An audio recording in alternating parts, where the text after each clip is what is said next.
Hello, hello. Gonna Hello. start in prayer. Lord, King of Glory, we thank you for today.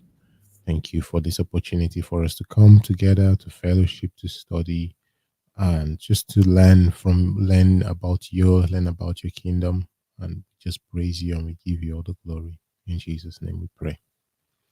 Amen. Okay. Hey. Amen. Yeah. So yeah, we just got a lot to cover. I think this might be our possibly our last session for the year, really, considering all the Christmas events and parties and all that stuff. Um, and it's we've got kind of kind of a interesting topic per se, but we'll see.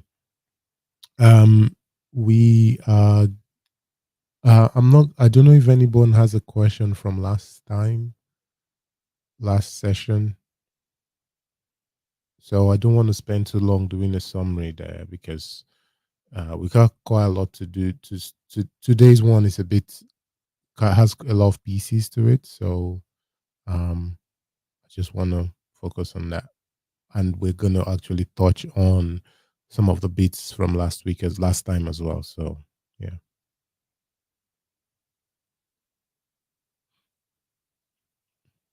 Cool. cool. Ready to All go right. straight into today's one?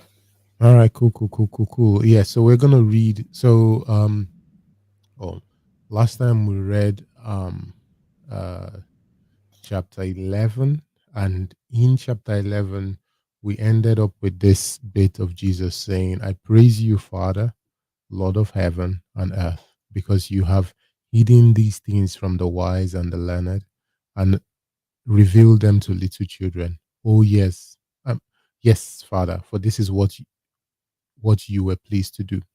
All things have been committed to me by my Father. No one knows the Son except the Father. No one knows the Father except the Son, and those to whom the Son chooses to reveal him. Come to me, all who are weary and burdened, and I will give you rest. Take my yoke upon you and learn from me, for I am gentle and humble in heart, and you will find rest for your souls. For my yoke is easy and my burden is light." That's the how chapter 11 ends. I read that because again we've kind of talked about this. The chapters and verses in the Bible are put there after the fact. So they're there for referencing. They're not necessarily, that's not the way, it's not included in the original text. So that end of that flows into some of the stuff that we're gonna do today. Um a lot of what we're gonna cover in reading chapter 12, we're gonna cover a lot of it is regarding the Sabbath. And I think that before before before I will read it, I think it's important for me to, or I think it's important for us to have some context and understanding around what the Sabbath is, and just understand how people kind of saw and regarded the Sabbath, so that because I think one of the things that has happened a lot is that people see some of the disagreements and what will you call it? People see some of the disagreements and uh, friction Jesus has with some people, especially the Pharisees on the Sabbath, and they kind of have a weird interpretation of the Pharisees, and but I think it's important for us to understand uh, people's intention, or understand what motivated and drove a lot of people. So, okay, so we're going to talk about Sabbath. I don't know if I can ask first what you guys know and what you guys think. What is Sabbath?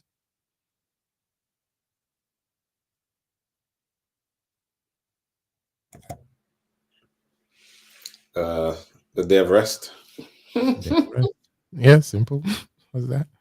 Yep. Anyone anymore? Don't they associate Sabbath with Saturday or something? Or am I thinking of Yes, something yes, else? yes, yes, yes. They, they do. Okay. Well, we'll get to that. Okay. Okay. Cool. Let's just go deep, go into it.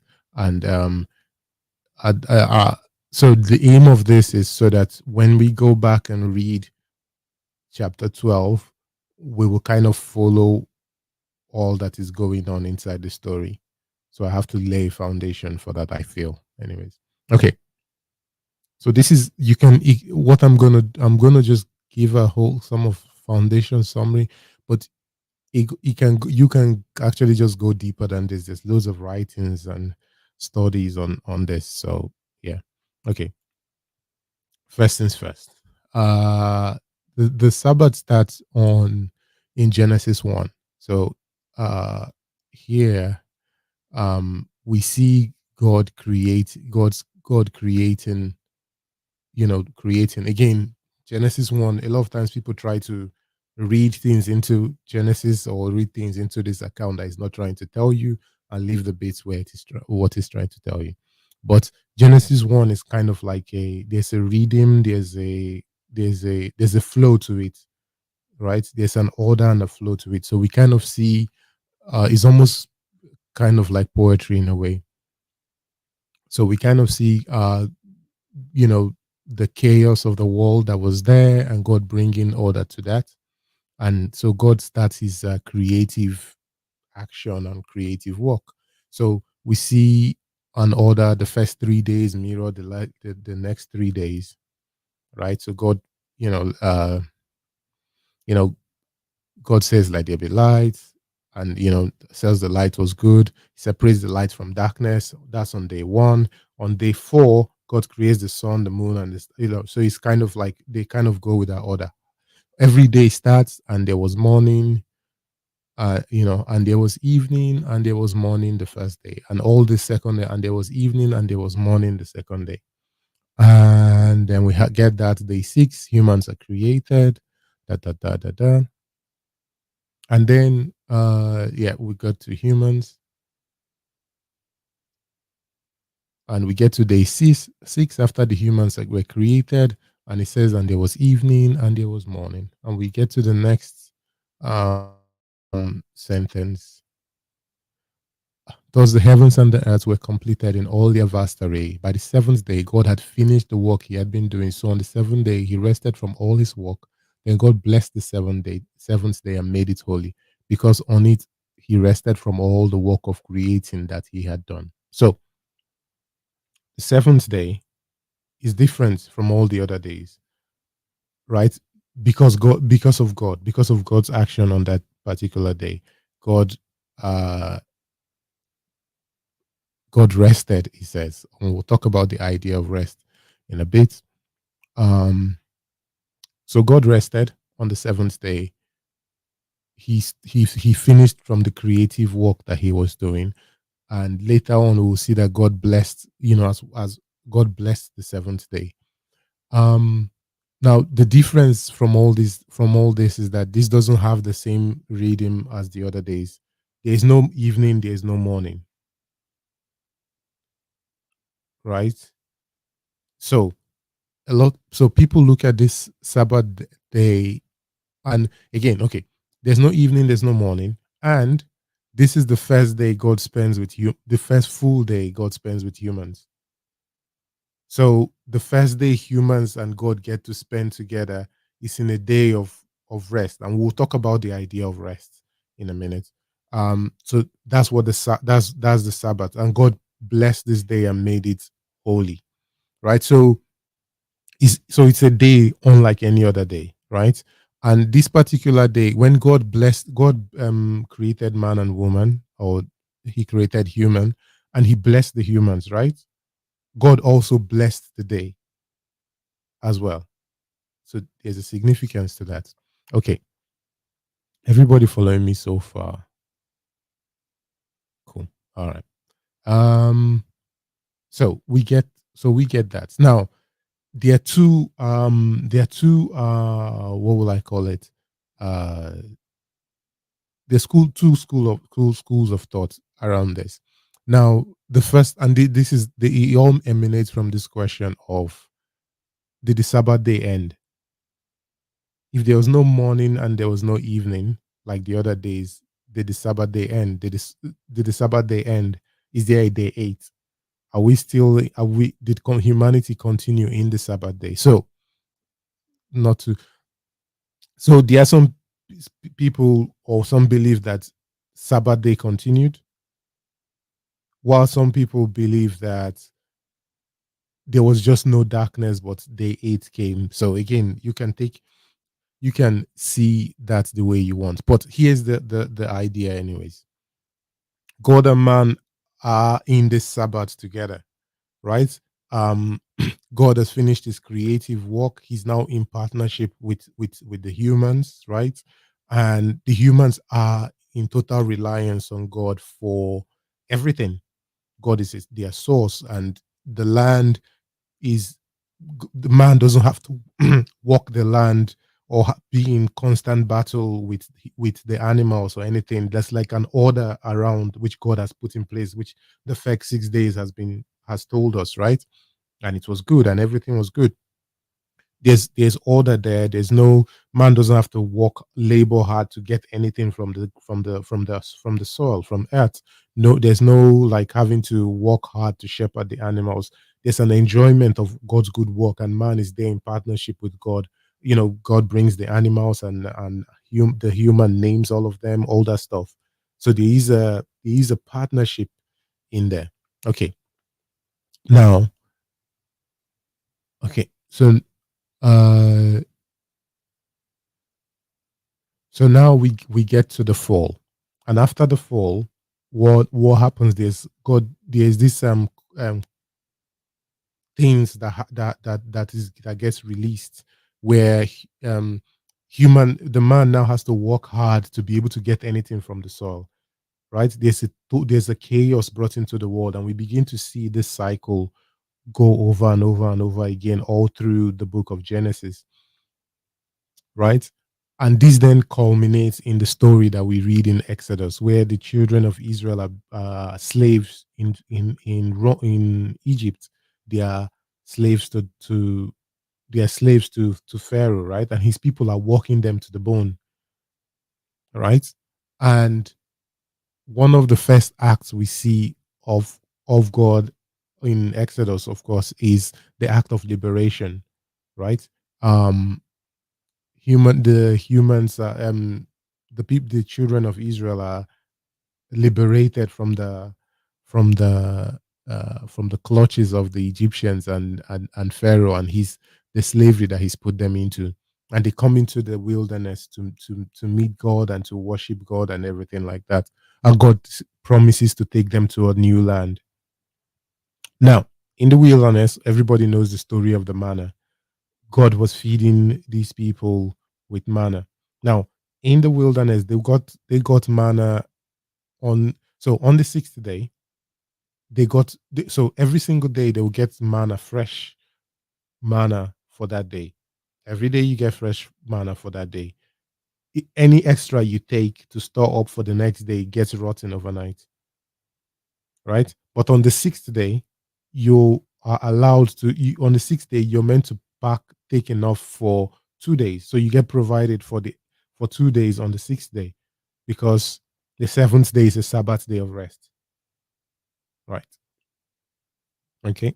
Because the 7th day is a Sabbath day of rest. Now, this is before they are given the commandment about obeying the Sabbath. So this is how God is kind of working with them at this point.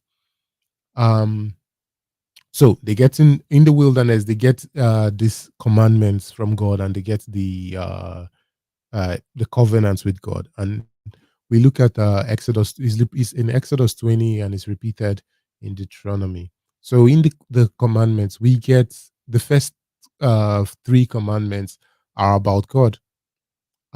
So I am the Lord your God who brought you out of Egypt, out of the land of slavery. You shall have no other gods before me. And then you shall not make yourself an image in any form in heaven above, or on the earth beneath, or in the waters below. You shall not bow down to them or worship them, for I, the Lord your God, am a jealous God, punishing the children for the sins of the parents to the third and fourth generations of those who hate me, but showing love to 1,000 generations of those who love me and keep my commandments. You shall not misuse the name of the Lord your God, for the God will not hold anyone guiltless. And the next one, and probably the longest commandment we have, is the one about Sabbath. Remember the Sabbath day, keeping it holy. 6 days you shall labor and do all your work, but the seventh day is a day of Sabbath to the Lord your God. And on it you shall not do any work, neither you, nor your sons, nor your daughter, nor your male, nor your female servants, nor your animals, nor any foreigner residing in your town. For in 6 days the Lord made the heavens and the earth, the sea, and all that is in them, but he rested on the seventh day. Therefore the Lord blessed the day and made it holy. Again, a day unlike any other day. Now, just comparing this with almost any other tradition that we have in from ancient times, in like things like the Enuma Elish or things like that, in those works, the in their own creation narrative, the gods create the earth, and then the humans the gods put the humans to create humans to do work, and while the gods go and rest.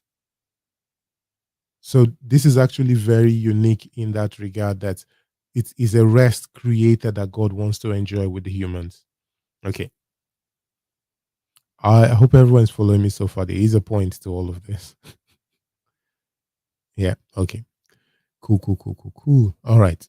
And so we get that. Now they get the laws get stretched out, and we see further explanations and extensions of the Sabbath. So you have obviously the seventh day. The seven becomes a significant number, a number of that signifies completion or perfection or stuff like that. So they had seven festivals, and one of those festivals, the Day of Atonement, becomes like a what will you call it? A Sabbath of all Sabbaths. Like it's like a big extra Sabbath on, on that festival. And on the seventh day, they have they mark the seventh of the month, and we've talked about after they live in these 7 year cycles where after 7 years you get like a release, right?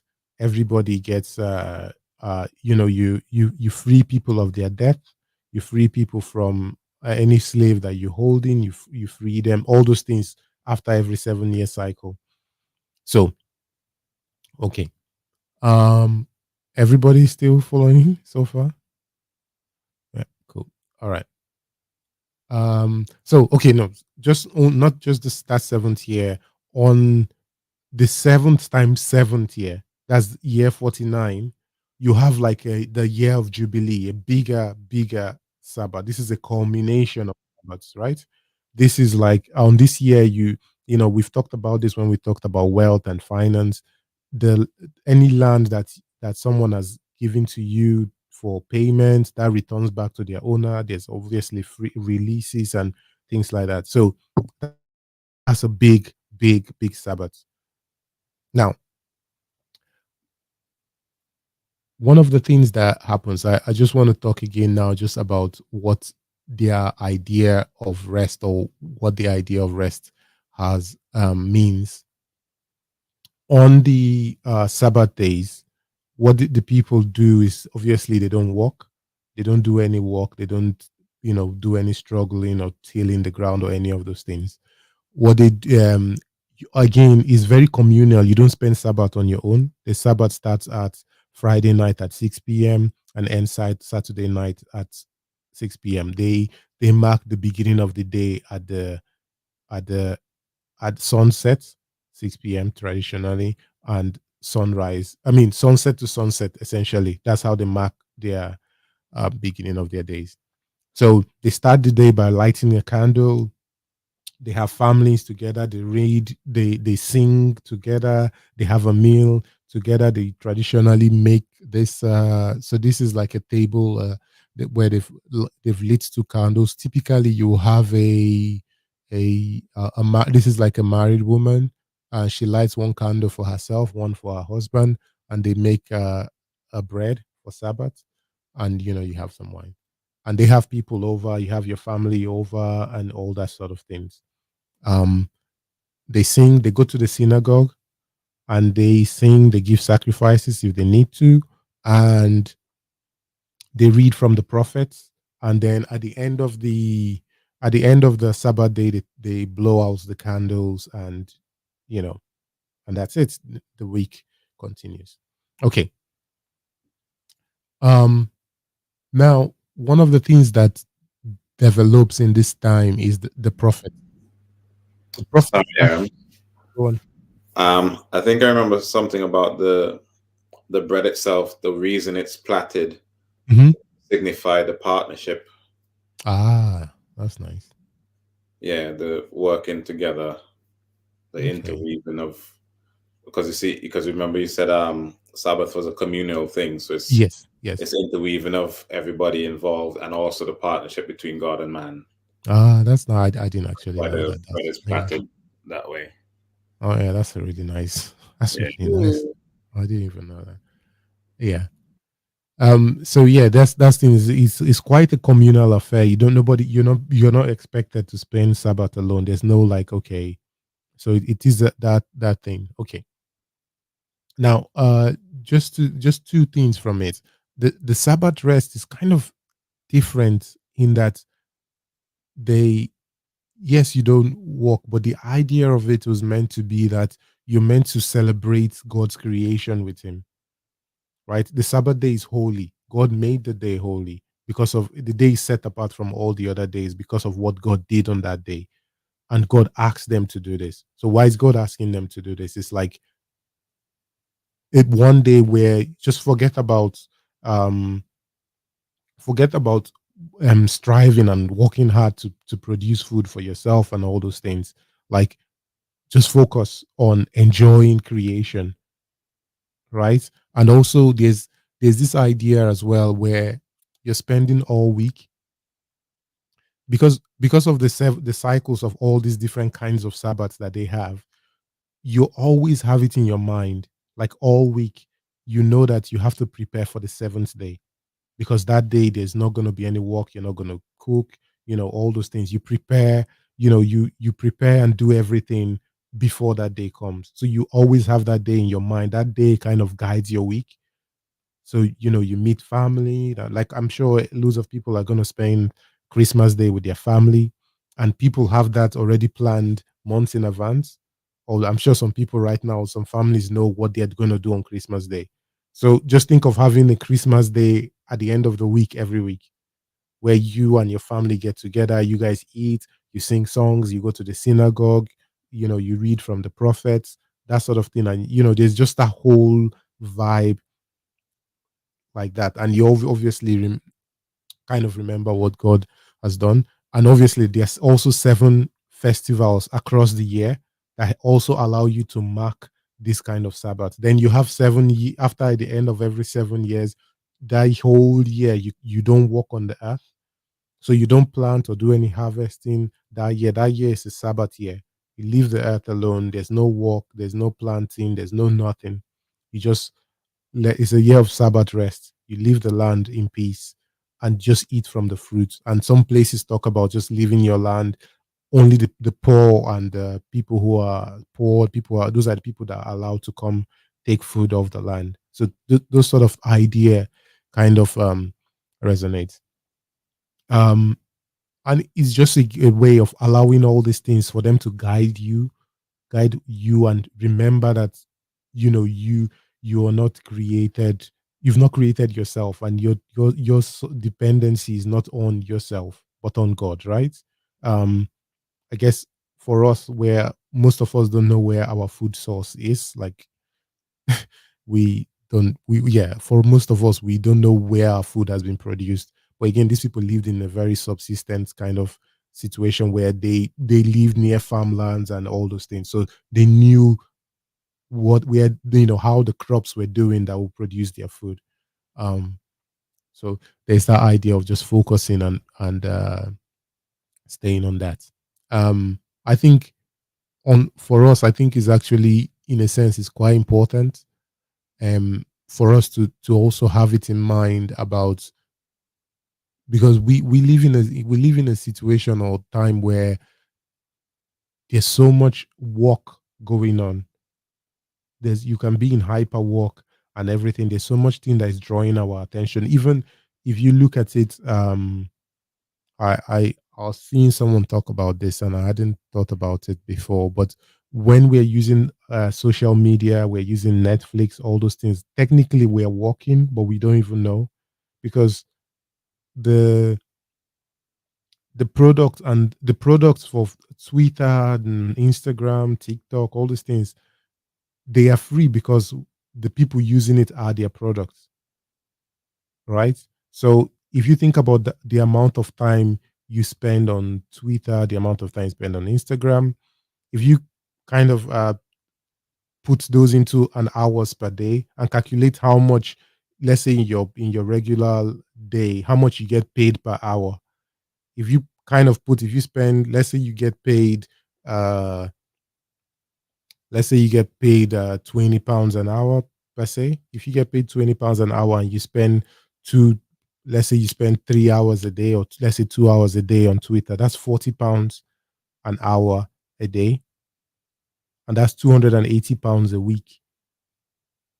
And then if you extend that over a month, you can imagine how much that is over a month, right? So that's 960 a month, right? So that's 960 a month that you you know you're basically giving towards Twitter or Instagram or whatever. Now, if you were asked to pay 960 a month to use Twitter or Instagram, would you pay that? So so even when we shut off from our actual work, when we come home, we are working for somebody else. Because if we didn't use Twitter and Instagram and TikTok, they would not exist.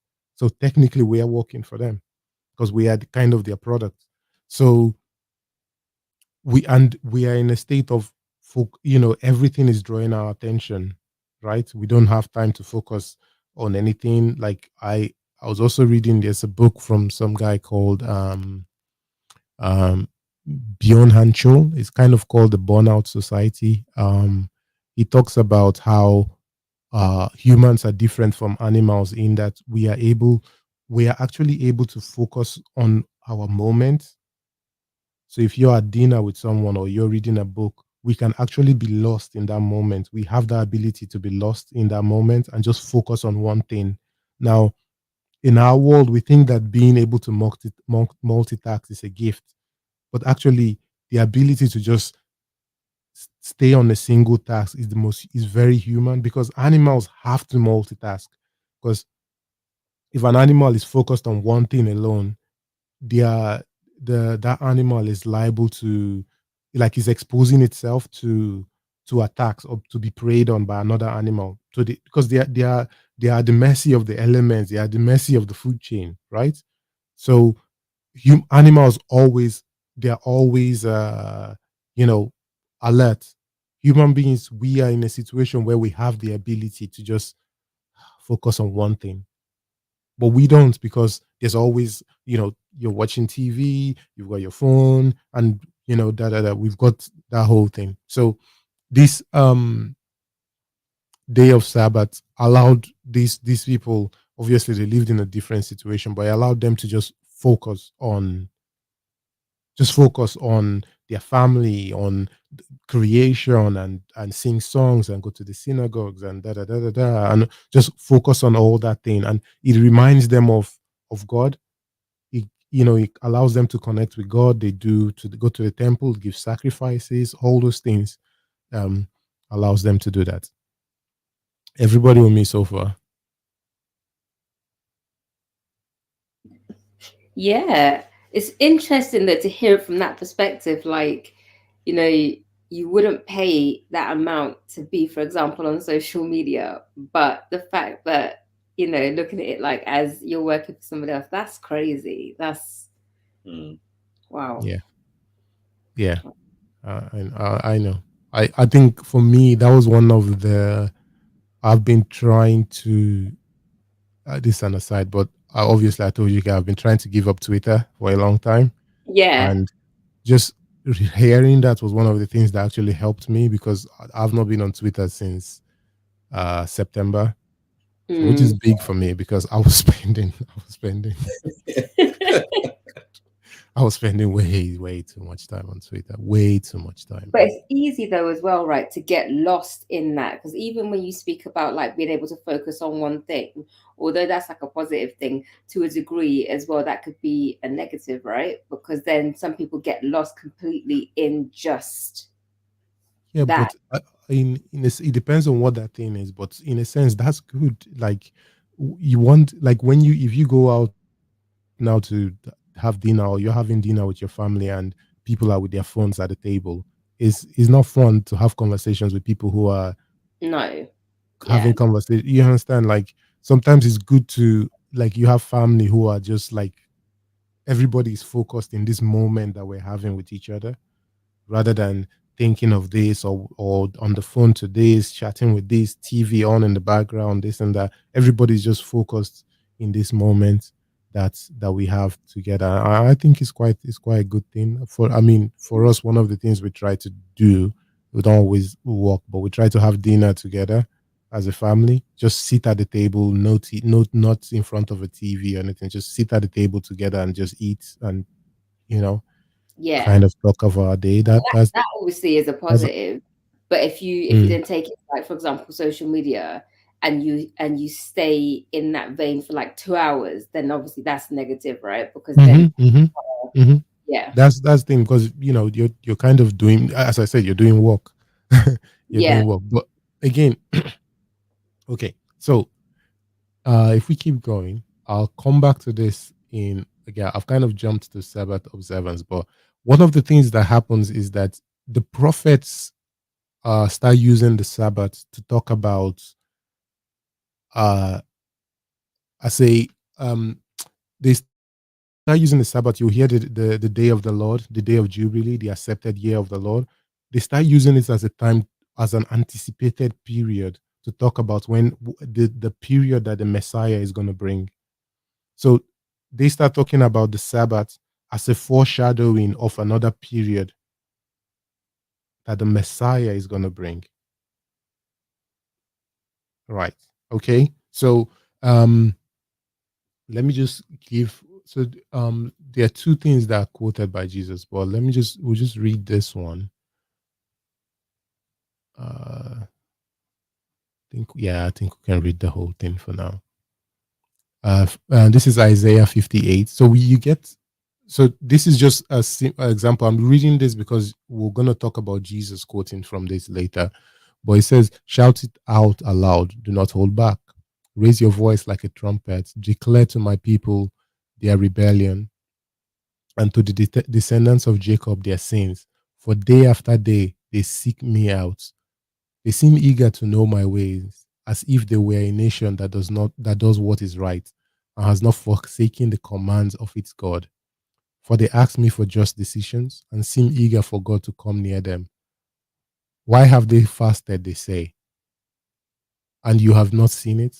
Why have they humbled themselves, and you have not noticed? Yet on the day of your fasting, you do as you please and exploit all your workers. Your fasting ends in quarreling and strife, and in striking each other with wicked fists. You cannot fast as you do today and expect your voice to be heard on high. Is this the kind of fast I have chosen? Only a day for people to humble themselves? Is it only for bowing one's head like a reed and for lying in sackcloth and ashes? Is that what you call a fast? A day acceptable to the Lord? Is not this the kind of fasting I have chosen, to loose the chains of injustice and untie the cords of the yoke, and to set the oppressed free and break every yoke? Is it not to share your food with the hungry and to provide the poor, the poor wanderer with shelter? When you see the naked, to clothe them, and not to turn away your own flesh and blood, then your light will break forth like the dawn, and your healing will quickly appear. Then your righteousness will go before you, and the glory of the Lord will be your rear guard. Then you will call, and the Lord will answer. You will cry for help, and he will say, Here I am.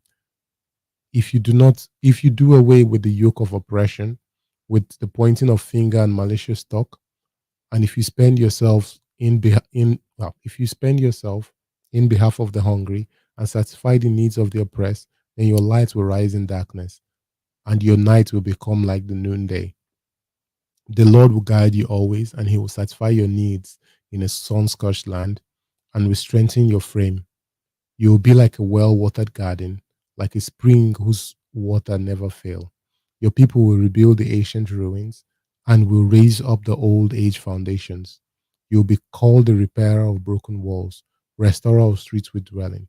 If you keep your feet from breaking the Sabbath and from doing as you please on my holy day, if you call the Sabbath a delight and the Lord's holy day honorable, and if you honor it by your own going your own way and not doing as you please or seek idle words, then you will find joy in the Lord. And I will cause you to ride in triumph on the heights of the land and to feast on the inheritance of your father Jacob, for the mouth of the Lord has spoken. So um you can see this idea here, just of a time to break free from obsessions, and just the connection with the day of Sabbath. So you get a lot of things even deeper than this, but they use a lot of the prophets use these things to point to use the Sabbath to shadow a time that the Messiah is going to bring about, right? So there's a similar. The other one Jesus quotes from is Isaiah 61. All right. And we will come to this a bit later. But again, it's all linked to the time the Messiah is going to bring, and they see it as a Sabbath day, or kind of like a period that is signified in the Sabbath, or going back to new creation, but on from that Sabbath day that God had created in the beginning. If that, I don't know if that makes sense. All right, cool. Okay, so let's keep going. So one of the things that happens is that, as I said, I've mentioned there. So there are two things that I've kind of mentioned that you have picked up on, and it's going to be important as we go forward. So on Sabbath you don't work. So now the problem now becomes, what do you classify as work? Somewhere where you go to get paid. Yeah, but these people mostly work for themselves. They work on their farms. They Mm. So what what do you classify as work? So um So for them, in that sense, like obviously, because back then it would be like looking after their land, right? Or farming, farming. a lot Yeah, of carpentry, a lot of all those things. yeah, You have your trade, and you're kind of like day laborers, all those kind of things. Yeah. yeah. So yeah, becomes like, what will you classify as work? Um, so one of the things that happens is, now you can see a lot of what God says there in what we read. Like, these people, you haven't kept my day of Sabbath, right? Um, they face a lot of punishment and penalties because of the way they've acted. As a community, Sabbath and all these things are not an individual thing; they're a community thing. So they are now tense and old. Not they're tense. There's now a feeling, a sense like, okay, we have to define what work is, and all the different laws. Like, the rabbis and the teachers, they're writing about how to interpret these laws as a community of people, so that they keep God's commands. They are worried about not being. So we talked, when we talked about the Sermon on the Mount, we talked about the idea of building a fence around the Torah. So what they tell you to do is, like, you know they put another law that will keep you far away from breaking the law that the Torah has commanded you not to break. So if the law says don't use your phone while driving, well, they will say don't even take your phone into your car. So that kind of thing. So if they've been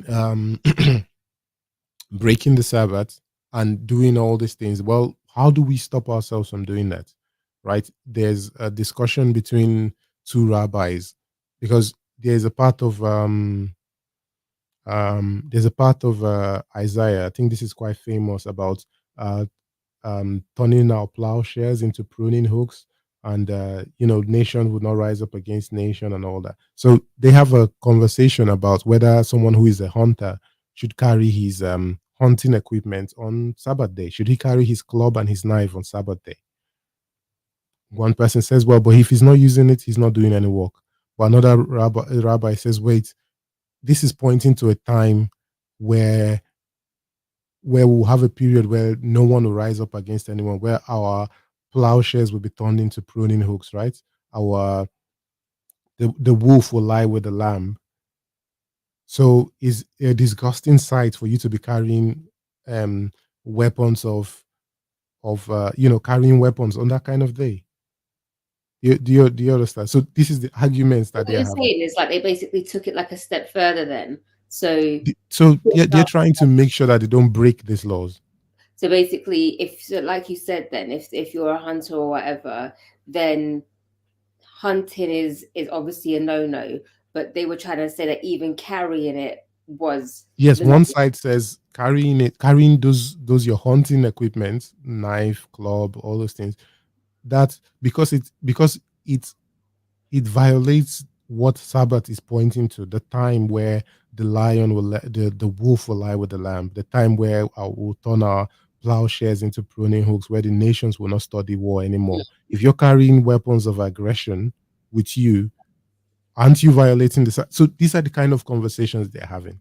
But wasn't there also the potential for that to go, like, I guess in a way even sillier, like, because then people would be able to be like, for example, just kind of thinking of an example, like, don't even carry your bag, or don't Well, carry. Do you know what that's I mean? Like, yeah. is that the potential for it to then go Yeah. really extreme? So that's where I'm going. So that's where. So now they have 39 rules for work. There are 39 rules for things you should not do on the Sabbath day. So these rules, are they in the Bible? No, they are not in the Bible. These are outside the Bible. These are Jewish. These are part of Jewish life now, right? Because I know 39 like things.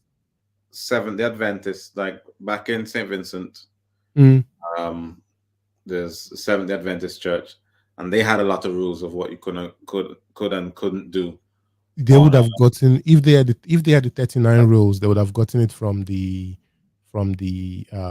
what would you call it? They would have gotten it from the Jewish community, because a lot of the Jewish people still observe this still today.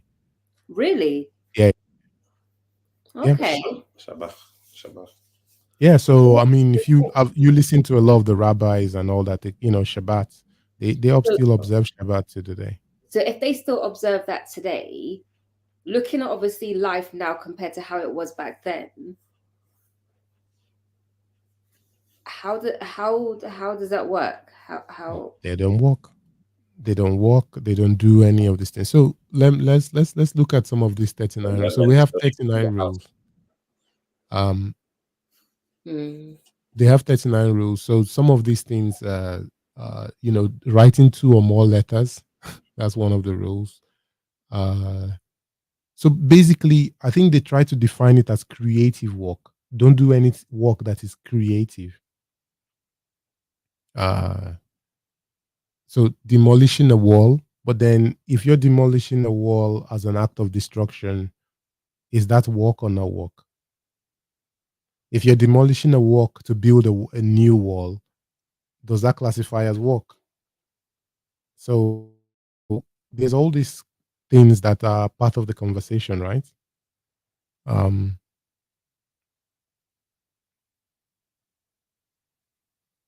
so any What's questions so far?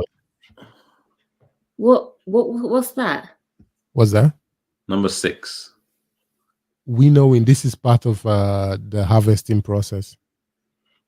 Okay. I'm guessing Yeah. selecting is part of the housing process as well. Yeah. So those are more. So those first ones are more things that you do on the in the field, in the farm, and then you get into the baking. Then you get into obviously this is for the the farmer, the shepherd, sharing wool, uh washing, beating wool. So he goes down that these are the things that these have come from ages ago. The Pharisees and all those guys had all these things.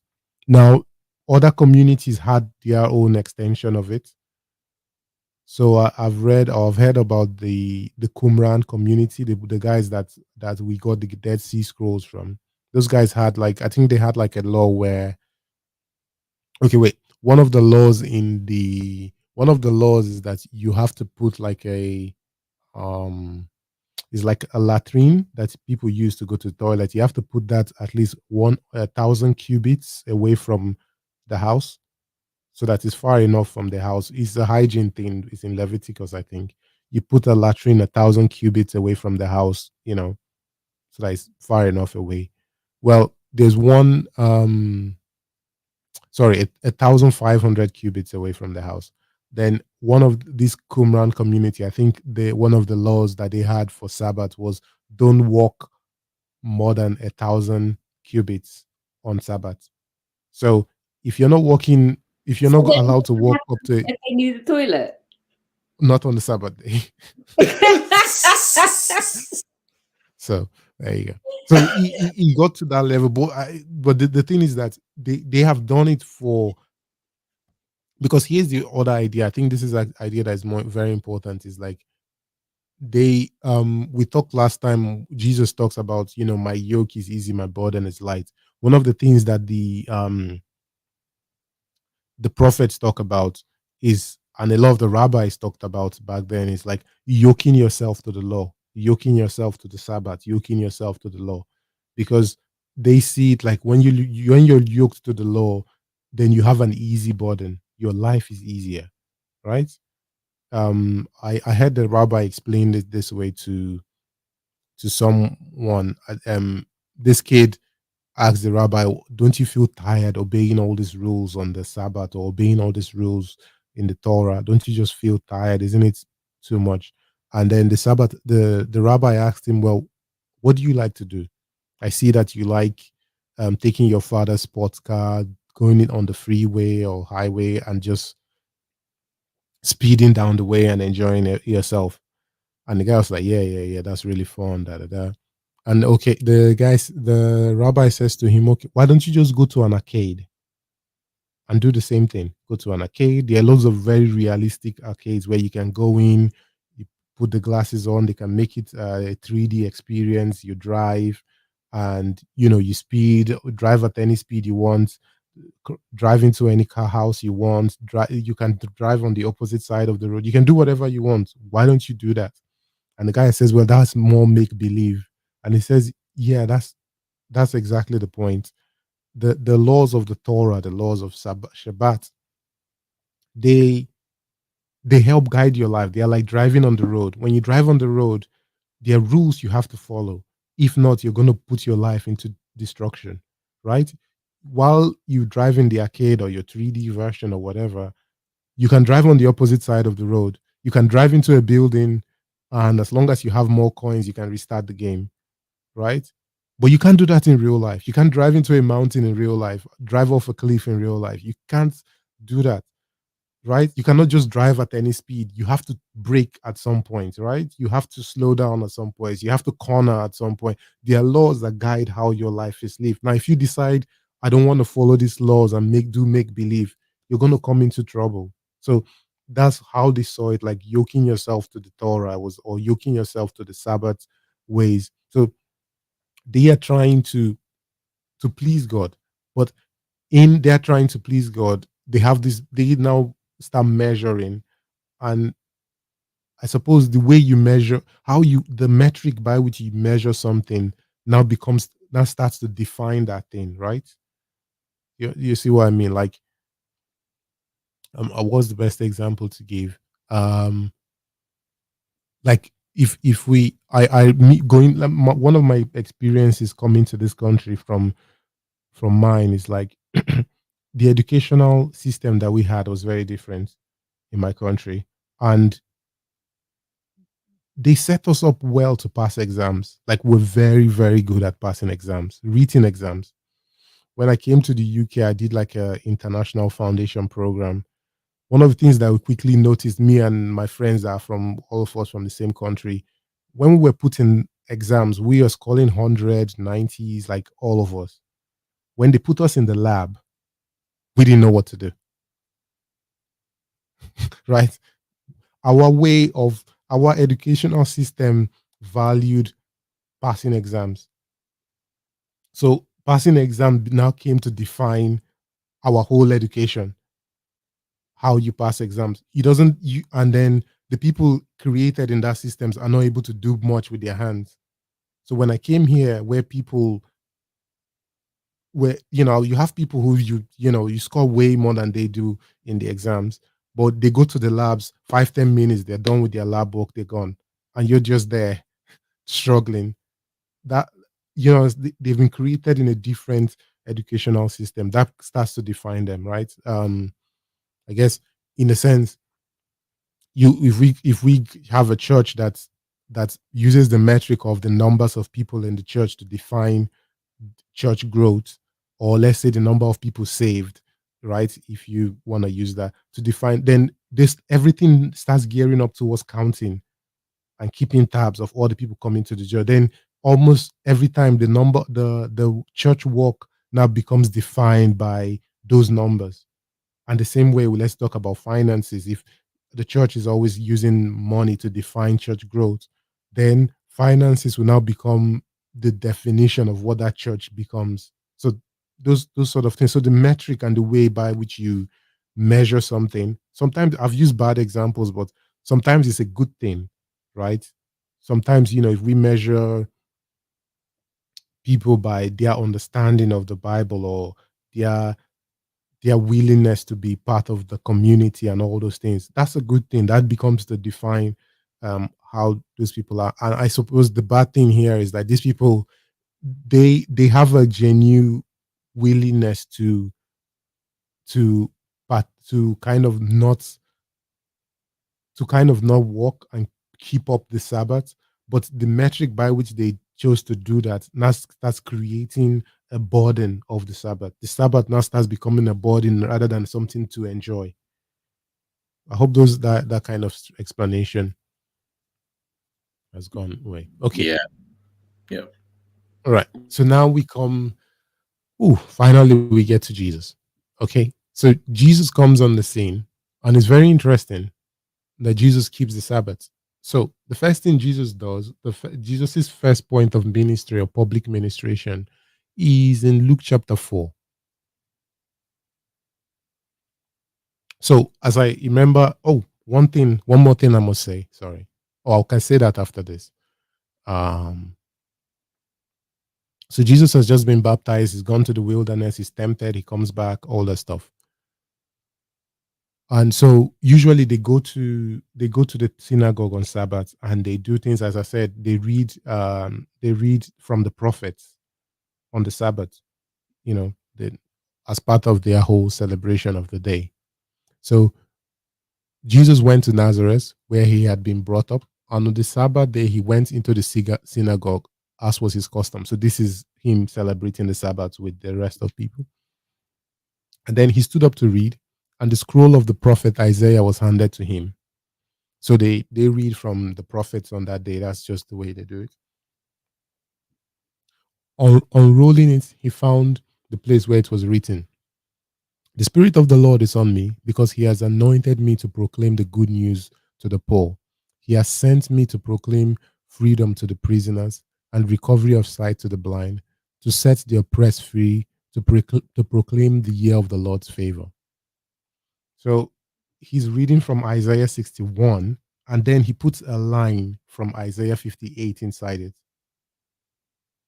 You know, two things mixed in together, and it's the Sabbath day. And then he goes on to say, then he rolled up the scroll, gave it back to the attendant, sat down. The eyes of everyone in the synagogue were fastened on him. he began by saying to them, "Today, this scripture is fulfilled in your hearing." So, the way the prophets were talking about the Sabbath day being a shadow of this day of the acceptable year of the Lord, this time of the Lord that the Sabbath is pointing to. Jesus sits down and says, "Yep, today I have come to bring that. I've brought that day about." Right. Obviously, the answer is like, wait, isn't this Joseph's son? which is which is interesting. Uh and obviously they take him to a hill, and well, I'll say, so all the people in the synagogue were furious when they heard this. They got up, drove him out of the town, took him to the brow of the hill on which the town was built on, in order to throw him off the cliff. But he walked right through the crowd and went on his way. So they tried to kill him because he essentially stood up among people that know him, know his father, his mother, and told them, "Hey, I'm the Messiah that is about to bring this forever, this Sabbath that Sabbath day is pointing to." Interesting. No, but in a way, if you think about it, think about the people you grew up with. Just imagine one of them comes up and starts saying, "Yep, I'm the Messiah." Like, no, no. I know you. I know your mother. I know your father. Like, shut up. That would be different. That's essentially what's happening. So I know it's sometimes, okay, we're reading it. Oh, Jesus, these people. No, but think about it. They grew up with this. That's why it's like, this is Joseph's son is telling us that he's going to bring, just go, like, so that's what Jesus says. Okay. Now, the other thing that I need to point out to here is that one thing that you would have noticed, as I say, the people go to the synagogue. There are people that walk on the Sabbath, and it's allowed for them to walk on the Sabbath, and that's the priest, because people go to the synagogue on Sabbath. So the people that walk in the temple are allowed to walk in the temple. What they are doing is not classified as work, even though it is work, it is their work, but it's not classified because it's the Sabbath. They are part of the celebration of the Sabbath. Oh, is that why it wouldn't be classed as work? Because Yeah, it's part of because the celebration. the thing walk to them, walk is a very, walk and rest are very interesting words that don't really mean something different. So rest itself has this kind of term of peace and celebration of God's creation and all that. It's not just, okay, I'm going to lie down and rest. Is not really that. So it's more than that. It's kind of like there's a celebration, there's an enjoyment of creation of your the people around you. Like, there's more to it than just that, right? So that's the rest. Work is, it kind of involves creative work and stuff, but the people in the temple were part of, like, if you look at it, we always talk about Adam and Eve as being like, or when they're put in the garden is kind of like a temple, right? And these people are put in there as like priests in the temple. The first day they spend with God is the Sabbath day, right? So the priestly activity is seen as an extension of the Sabbath as well, of them doing Sabbath. So they are in there. People come to this Sabbath day and some of the festivals to bring sacrifices. Especially like the Day of Atonement and all that. So when the atonement is kind of like bringing sacrifices to reconcile yourself with God. So they kind of do all that. So it's very important for them. Okay. Whew. With that being said, now we can read Matthew 12. Everybody on the same page so far, just to check. Yep. Okay, that was longer than I thought it would be, but I just thought it's important. Okay. So at that time, Jesus went through the grain fields on the Sabbath. His disciples were hungry and began to pick some heads of grain and eat them. When the Pharisees saw this, they said to him, "Look, your disciples are doing what is unlawful on the Sabbath." He said, "Have you read what David said? Have you read what David did when he and his companions were hungry? They entered the house of God, and he and his companions ate the consecrated bread, which was not lawful for them to do, but only for the priests. Or haven't you read in the law that the priest on Sabbath haven't you read in the law that the priest on Sabbath duty in the temple desecrate the temple and yet are innocent? I tell you that something greater than the temple is here. If you had known what these words mean, I desire mercy, not sacrifice, you would not have condemned the innocent. For the Son of Man is Lord of the Sabbath. Going on from that place, he went into their synagogue, and a man with a shriveled hand was there. Looking for a reason to bring charges against Jesus, they asked him, "Is it lawful to heal on the Sabbath?" He said to them, "If any of you has a sheep and it falls into a pit on Sabbath, will you not take hold of it and lift it out? How much more valuable a person than a sheep? Therefore, it is lawful to do good on the Sabbath." Then he said to the man, "Stretch out your hand." So he stretched it. So he stretched it out, and it was completely restored, just as sound as the other. But the Pharisees went out and plotted how they might kill Jesus. Aware of this, Jesus withdrew from that place. A large crowd followed him, and he healed all who were ill. He warned them not to tell others about him. This was to fulfill what was spoken by the prophets spoken through the prophet Isaiah. "Here is my servant, whom I have chosen, the one I love, in whom I delight. I will put my spirit on him. He will proclaim justice to the nations.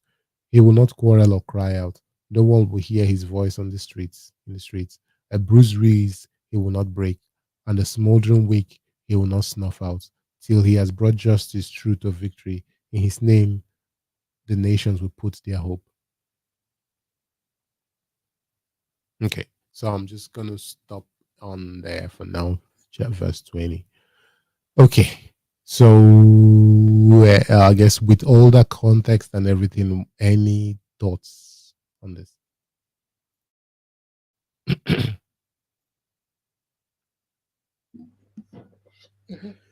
So Jesus was basically saying that me and my disciples are priests because priests are allowed to do things on the Sabbath. Not quite, but you're close. Not quite, but you're close. See what he says. He says something even bigger than that. Or haven't you read in the law that the priest on Sabbath duty in the temple desecrate the Sabbath and yet are innocent? So I tell you that something greater than the temple is here.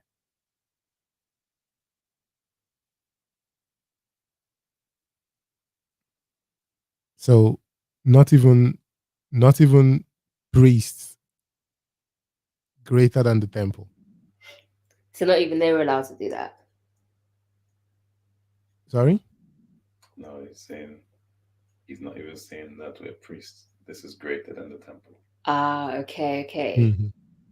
So his disciples can be priests, but he is greater than temple. He is Lord of the Sabbath. So I think in this same telling of this story in I don't know if the Matthew one ends with this, but this same telling of this story in Mark chapter 2, that's where we get the famous line of so man was man Sabbath man was not made for Sabbath, Sabbath was made for man, right?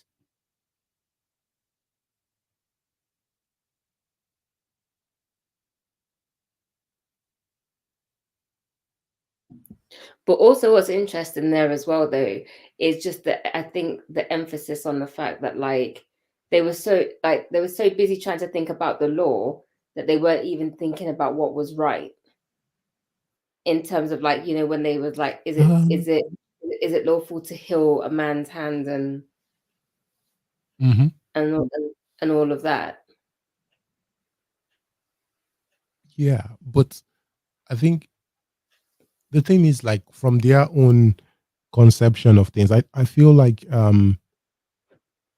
Jesus is having an argument. Both of them are having are having two different conversations because these guys they are having this conversation based on those 39 things that, so like, if we go by, I'll come back to this. If we go by these 39 things that have been considered as work, then his disciples have done what's wrong, right? Because they went through the grain fields on the Sabbath day. And what Jesus is basically telling them is that the Sabbath is not about that. The Sabbath is not about that. The Sabbath rest is about enjoying God's creation. So he uses the example of David. So what happens is, just to give the context to the David thing, the priest, they make Sabbath bread that they put on show on the day of Sabbath, and that stays there for the whole week till the next week they replace it. Only the priests are allowed to eat this bread. But David, when he's in time, I think this is when he and Saul are having their battle, or their will I call it? What will I call that? David is on the run from Saul. Saul is trying to kill David. David goes into the temple, and he's hungry. His men are hungry, and the priest gives him the showpiece bread, or the show bread as they call it, to eat, even though that bread is only meant for the priest. So it's kind of like, that's not the point of it. The point is to be able to feed people who are hungry. This bread is provided to feed hungry priests. Well, at this occasion, you had people who were hungry. Well, the priest said, "Go ahead, eat." Right? So they didn't do anything. In the story, you will see that the priest asked David some questions to make sure that they hadn't desecrated the temple or whatever. So it is. And the other example he gave is, uh,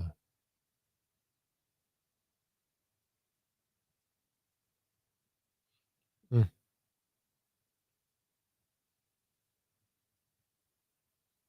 yeah. So I guess the first example is that the priest walk on the Sabbath, which is fine to do. They don't have any laws against that. If you want to classify, if you want to say don't do work, all the things the priests do on Sabbath fall on the category of law.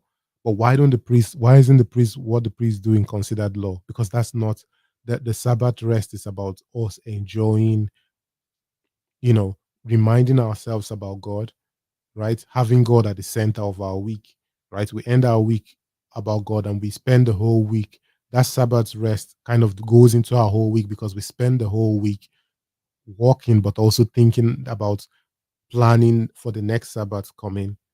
And so the people who kind of help us in our synagogues and all that, they facilitate that as well. So that's what Sabbath rest is about. So that's why what the priests do isn't considered work. So, and then he quotes from Hosea 6. Does that include preparations from anybody else then? Because obviously you said No. So you cannot bake on the Sabbath. Say that again, sorry. So you cannot bake on the Sabbath. You cannot make bread on the Sabbath. Only the priest All of that can. has to be done beforehand. Yes.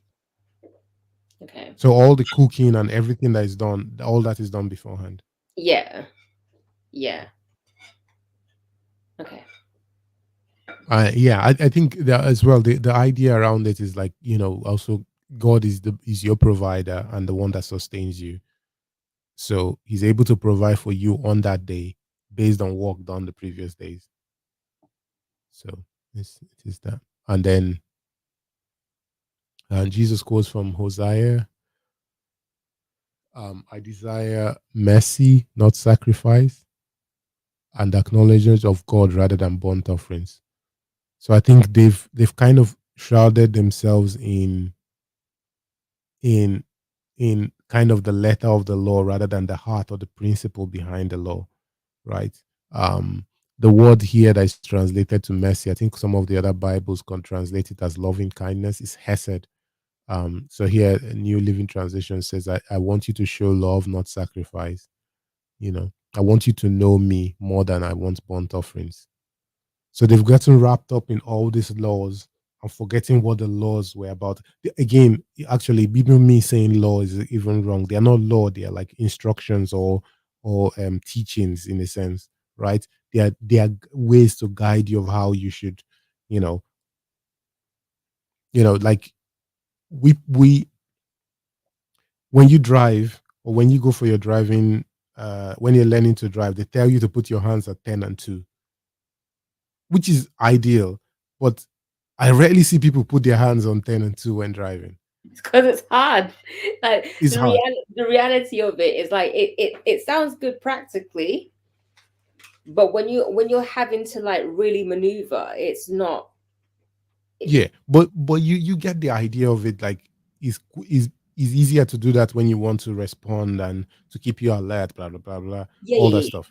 yeah. But nobody gets arrested for, you understand, nobody gets arrested for 10 and for not putting their hands on 10 and 2, you know. And here's the thing, like, all throughout the Old Testament,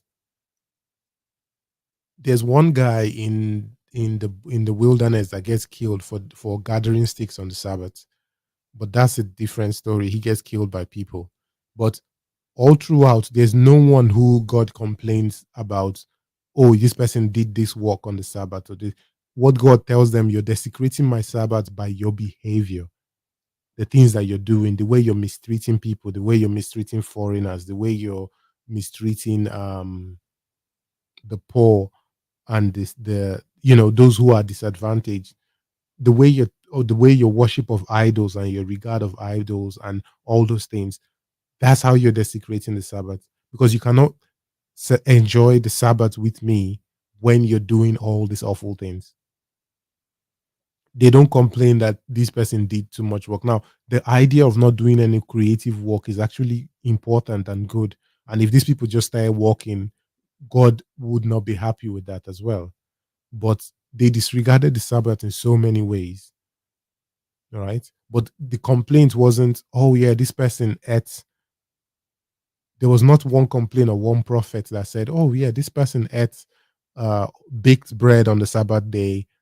That person, God is going to, strike that person down. That never happened. We don't see that, right? The complaint all through the prophets was these other things. And I think that's kind of the heart of the conversation between Jesus and the Pharisees. The Pharisees are having one thing, that they want to follow the letter of the law and set metrics of how to measure what work is, while Jesus is saying, no, that's not the point of it, you know. So just back to this again. Um so yeah, the next one, day about the guy with the withered hand. So they also saw, they were now they're trying to call Jesus out, and they're like, wait, is it lawful to heal on the Sabbath? And Jesus doesn't answer their question. Again, both occasions Jesus doesn't answer their question. He just says his own thing, right? uh the first question they asked him, look at what your disciples are doing, what is unlawful on on the Sabbath. He doesn't disagree that what they are doing is unlawful. What he says is that, wait, David did what is unlawful, and the priests technically are doing what is unlawful, right? Because he doesn't disagree that what the disciples. He just points out two people who did things that are not supposed to be in the laws. And then they say, oh, is it lawful to heal on the Sabbath? So Jesus says, well, if your sheep falls into a pit on the Sabbath, would you lift it out? So how much more valuable is a person than a sheep? Is it lawful to do good on the Sabbath? Yeah, of course it is. You should want to be able to do good on the Sabbath. And Jesus then heals the man. Okay. Um. So now I'm just gonna finish with the last bits. We talked about Jesus's ministry, and this is one of the things that is quite important. So just looking back to new creation and all that, Jesus is crucified on the Passover Sabbath weekend, right? And the empty tomb is the so in just read from this is Mark. So let's use Mark 16. When the Sabbath was over, Mary Magdalene, Mary the mother of James, and Salome bought spices so that they might go to anoint Jesus' body. Very early on the first day of the week, just after sunrise, they were they were on their way to the tomb, and they asked each other, who will roll the stone away from the entrance of the tomb? But when they looked up, they saw the stone, which was very large, had been rolled away. As they entered the tomb, they saw a young man dressed in a white robe sitting on the right side, and they were alarmed. Don't be alarmed, he said. You're looking for Jesus the Nazarene, who was crucified.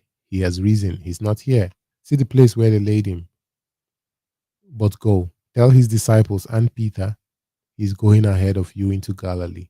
There you will see him, just as he told you. Trembling and bewildered, the women went out and fled from the tomb. They said nothing to anyone because they were afraid. So, is Jesus is crucified in the Passover weekend. Again, Passover is one of the festivities they needed to do um, to remember their liberation from Egypt, right? We'll talk about things like that again. Um, so on after the Sabbath happens, after sunrise, they discover that Jesus is risen. So they see this as the beginning of a new creation, pointing towards another Sabbath coming, or pointing towards another Sabbath. So Jesus is here to this work of bringing that ultimate. It's kind of called the ultimate Sabbath. This, that ultimate Sabbath that the prophets say the Sabbath day had been pointing towards. Jesus's resurrection was bringing that about. So the first day of the week, as the sun rises, we find out that Jesus has risen. So again, that mirrors. So this is the beginning of new creation. That mirrors Genesis 1. What's the first thing that God does?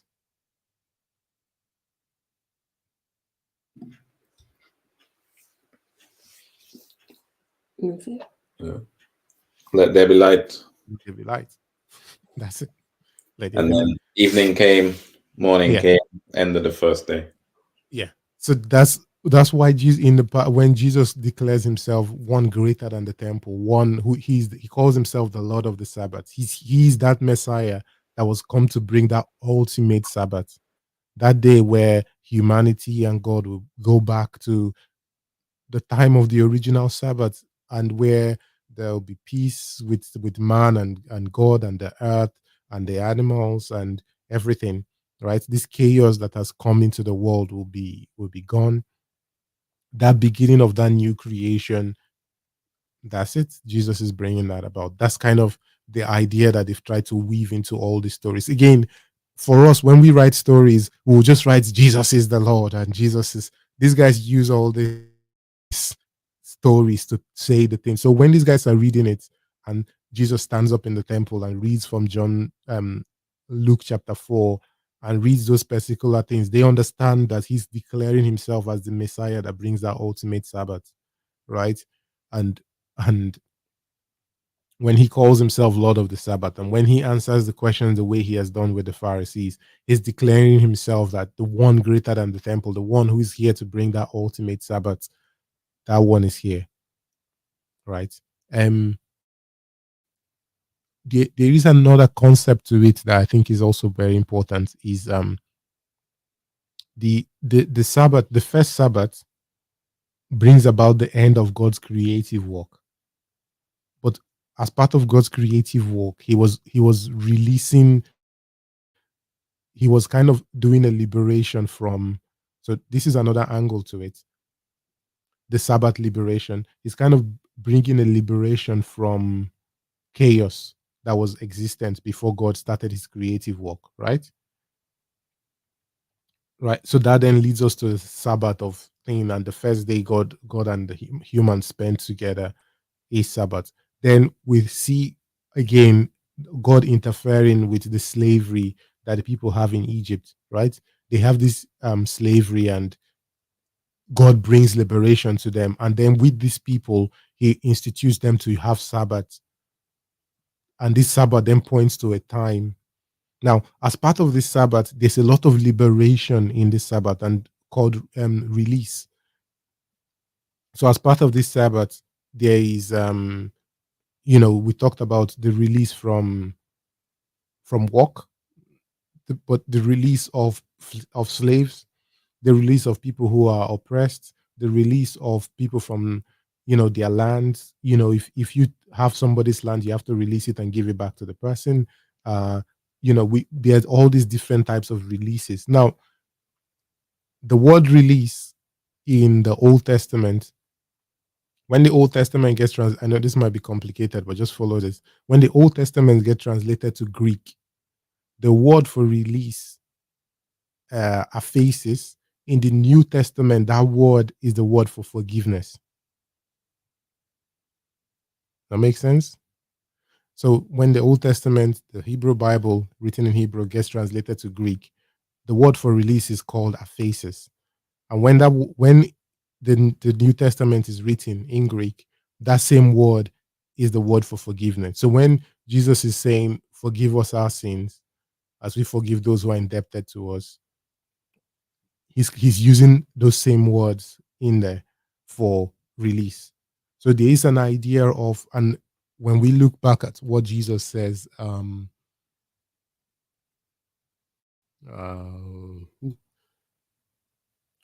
we look at what Jesus says here, the Spirit of the Lord is upon me. He has anointed me to proclaim good news to poor, sent me to bind up the brokenhearted, to proclaim freedom for the captives, release from darkness from the prisoners. And then he uses Isaiah 58, and he does. So he gets. Yeah,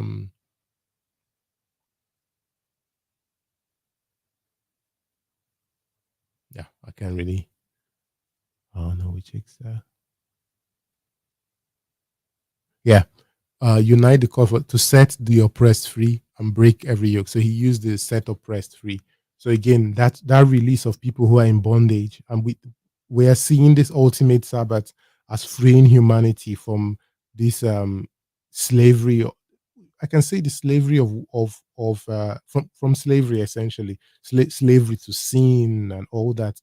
Jesus comes to bring liberation from that, and that liberation leads us to the ultimate Sabbath. There you go. Last thing. Any questions so far? This one is weird. There's been a lot of talking from me. Any questions? No question. Just kind of listening, trying to piece it together, really, because I mean, a lot of people look at the Sabbath and just think, okay, it's just one day of rest, or it's just like, or it's Yeah, just it's that. deeper than But that. when you actually look at all of the elements that it actually entails, it's like, okay, hold on a minute, this is actually a lot broader than what you think. And I guess it's just trying to follow it all to really Yeah. understand what that meant, Fullness of it. the fullness of it. So like when God is saying the day of rest, like this is the day, like yeah, it's not Yeah. just one Well, day. I think the easiest way it is like just enjoy God's creation on that day. Like put all the walk and false, I'll call it false shadow walk, shadow Yeah, false walk, all those things. Enjoy, be present with the people, your family, be present with your but that's with your something friends. that like society fights quite heavily against, though, in terms of that, Yeah, isn't but it? Because yeah, obviously, but that's a form of slavery as well. We're yeah, enslaved to this yeah. world of work, productivity, and this and that and that. You have to achieve. You have to be productive. You have to do this. Everybody wants to call themselves an entrepreneur these days because just working is not even enough now. You have to work extra, and just doing this is not enough. You have to do this. There's always another thing to achieve. There's always another thing to achieve, right? and it can become quite a lot, and it puts us in bondage. And Jesus is here to free us from that, because Yeah. sometimes we work so much we don't even get to enjoy and look around and see this world that God has created. Like So we, yeah, go on. just the thought though, because I'm like, there's also like, I guess some teachers like, well, some teachings that you hear sometimes that also speaks obviously about the Sabbath, day of rest Mhm. and stuff like that. But one of the things they say is like, it doesn't have to necessarily be on Okay, like that's Sunday. the next part that we're getting to now. Oh, is it? Okay. So you can see this question here. So we've talked. I guess we've talked about the Jesus starting new creation the day after Sabbath.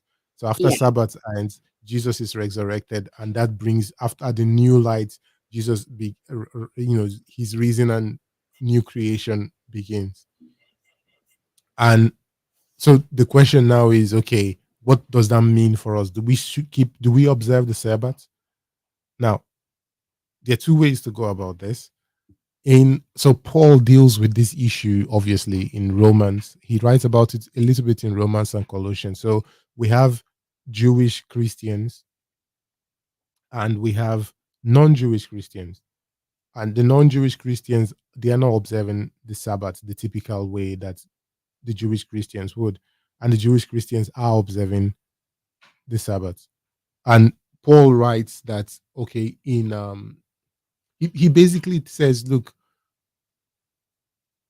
whether you honor one day more than the other day, it doesn't mean anything. Actually, let me use his words properly so that I don't. So I have Romans open here. So he talks about the food first, but I'll skip that just for time. One considers one day more sacred than the other, another considers every day alike. Each of them should be fully convinced in their own mind. Whoever regards one day as special does so to the Lord. Whoever eats meat does so to the Lord, for they give thanks to God, and whoever abstains does so to the Lord and gives thanks to the Lord.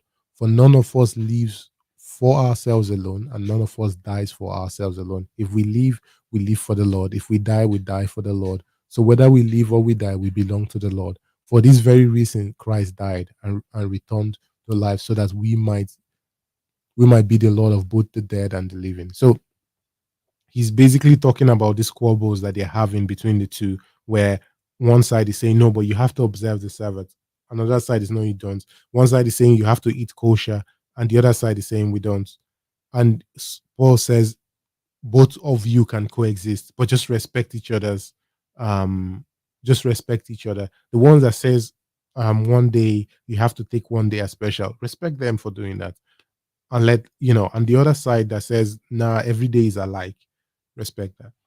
And he does so in Colossians as well. I love the idea that's come from here is like, okay, should Christians obey the Sabbath? Should we keep the Sabbath?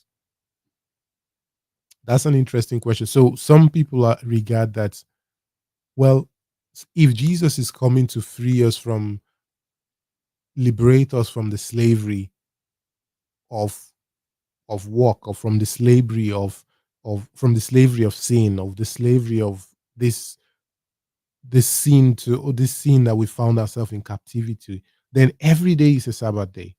Or we should at least take the principle of Sabbath into every single day that we spend. While some people have found benefit in having that Sabbath day and letting that focus, just having that Sabbath day where they disconnect from everything and letting that help drive the way they see the whole week. So again, I don't know. That's an argument a lot that has been going on for generations. I don't know which way it is. I can see benefit in both Well, that's ways. what I was about to say. I can definitely see the benefits in having a day where you, in that This, sense, disconnect mm, and then just connect with loved ones and chill, or form of saying enjoyment, or yeah, like go to there's the synagogue or go to the church, yeah, meet with well, your brethren, yeah, eat, Go to the and park. just be together, really. yeah, Community, yeah. isn't it? Like, Leave, so put your there's phones definitely aside. benefit in that, because if you're constantly on the go, for example, which, let's face it, a lot of us are in that sense, you know, having that time does bring about a refreshing. Mm, So yeah.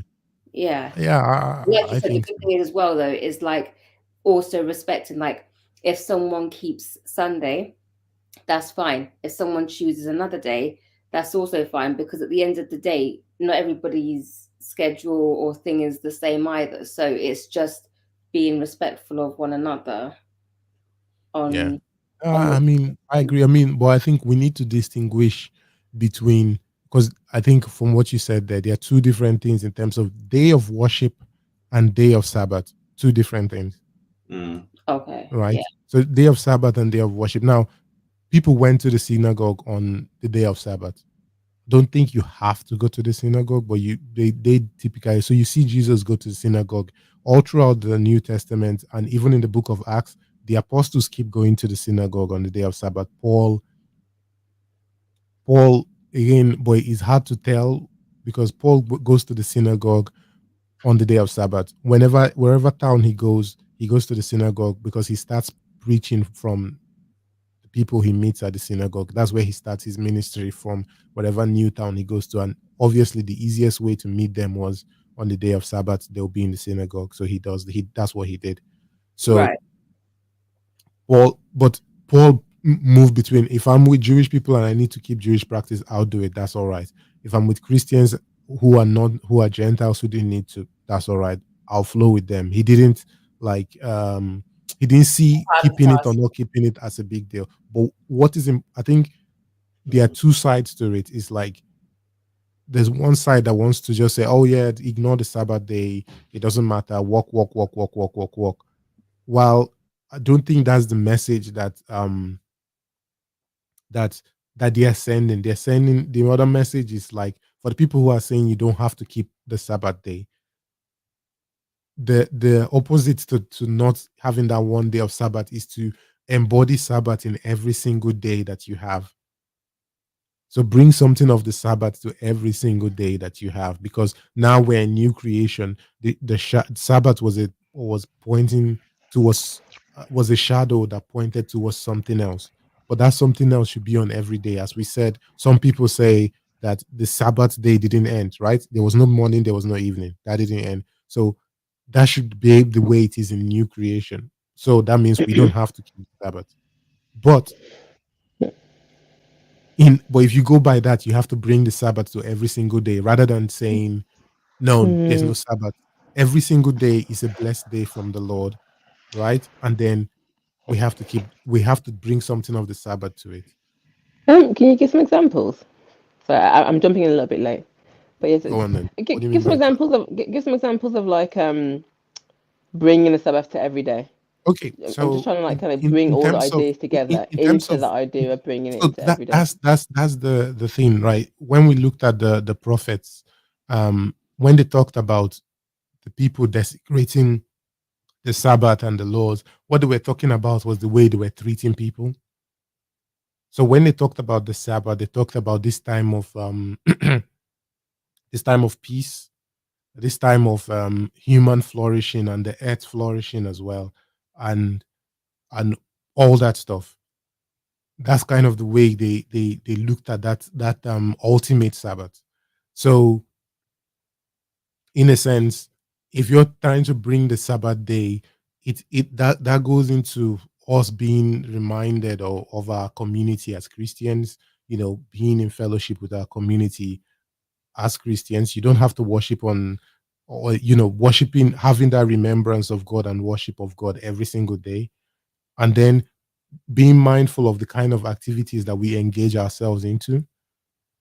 So that would then show that we've been liberated from sin into a form of Sabbath. I don't know if that makes sense. It's harder to make the case for an everyday, but that's the idea behind it. Yeah, I think it is obviously because Yeah, at first it could easily just be like, oh yeah, we'd like to keep the Sabbath, and then oh yeah, I'm keeping it every day, but actually, are they really embodying it every day? I feel like yeah, it's probably helpful to have the day first yeah, and to really understand what that is, Mhm. And then maybe like once you've really got it, then maybe you can do it every day. But yeah, I don't know. I feel like it'd be handy Yeah, to have that day I first. feel like Yeah. I feel like because I think one of the other things people can take from a lot of Christians have taken from it is like, oh no, no, we don't have to keep the Sabbath, so we just walk, walk, walk, walk, walk. That is against just the principle that that Mm, that the law brought in the first place, because the mm, law needed that disengagement, that you're not just here. mm, Yes, you God has put that ability to be creative inside of you, but you're not just here just to walk, walk, walk, walk, walk, mm, right? mm, And sometimes we can become enslaved to walk ourselves, right? mm, And that rest from it is actually important. And it also allows us to remind ourselves that God is our source, not mm, the work that we do that is our source. God is our mm, source. And the earth and everything that was created in it existed before us, and it flourished without us. mm, Do you understand? So mm, we then, but that day that reminds us that, okay, God is our source, and we are here to also enjoy creation with God, is also important. So if being able to have one day that mm, helps you remind you of that, I think that's cool. But also being able to bring it into every other day that you have, mm. because That's I think ideal, I think. one of the reasons why they had the Sabbath as well, I might be wrong in my interpretation, was that once you're spending your week planning for that seventh day, and you're spending your years planning for that seventh year, and you're spending your 7 times 7 years planning for that 7 times 7 year, you can see how this whole Sabbath's release and Sabbath just becomes part of